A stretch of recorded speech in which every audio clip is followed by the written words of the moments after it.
আজকে আমি চলে এসেছি রাঙ্গিছড়ার সবচেয়ে উঁচু পাহাড়ে। চারপাশে সবুজ প্রকৃতি, চা বাগান আর পাহাড়ের সুন্দর দৃশ্য সত্যি মনকে শান্ত করে দেয়। আসসালামু আলাইকুম এভরিওয়ান, সবাই কি তাহলে আসুননি বালা, it's me Khaled, welcome to my another blog. আমি এখন রাঙ্গিছড়ার সবচেয়ে উঁচু পাহাড়ের দিকে এগিয়ে যাচ্ছি। দেখতেই পারছেন চারপাশে কত সুন্দর পরিবেশ, পাখির ডাক, হালকা বাতাস আর সবুজ গাছপালা পুরো জায়গাটাকে আরো আকর্ষণীয় করে তুলেছে। পাহাড়ে ওঠার রাস্তা কিছুটা কষ্টের হলেও প্রকৃতির সৌন্দর্য সেই কষ্টকে ভুলিয়ে দেয়। আমি যত উপরে উঠছি ততই সুন্দর দৃশ্য চোখে পড়ছে। নিচের চা বাগান, দূরের গাছপালা আর পাহাড়ের সারি এক অসাধারণ সৌন্দর্য সৃষ্টি করেছে। যারা প্রকৃতি ভালোবাসেন তাদের জন্য এই জায়গাটি একদম পারফেক্ট। আমি এখন রাঙ্গিছড়া সবচেয়ে উঁচু পাহাড়ের চূড়ায়, প্রায় 100 থেকে 150 ফুট উঁচু পাহাড় থেকে চারপাশে দৃশ্য এক কথায় অসাধারণ। উপরে দাঁড়িয়ে পুরো চা বাগান দেখা যায়, মনে হচ্ছে যেন সবুজের সমুদ্রে দাঁড়িয়ে আছি। এভরিওয়ান, দেখতেই পারছেন সূর্যের আলো কিভাবে পাহাড় আর চা বাগানের উপরে পরে সোনালী রঙের এক অপূর্ব পরিবেশ তৈরি করেছে।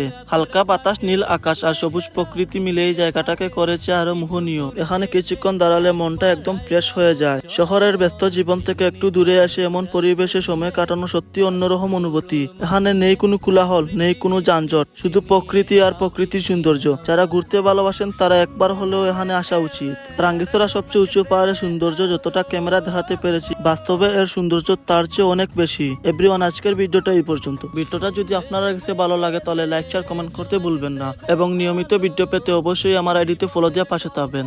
দেখা হবে পরবর্তী কোনো ভিডিওতে, পরবর্তী কোনো জায়গায়। পরবর্তী ভিডিও আসার আগ পর্যন্ত সবাই ভালো থাকবেন, সুস্থ থাকবেন। আসসালামু আলাইকুম, আল্লাহ হাফেজ।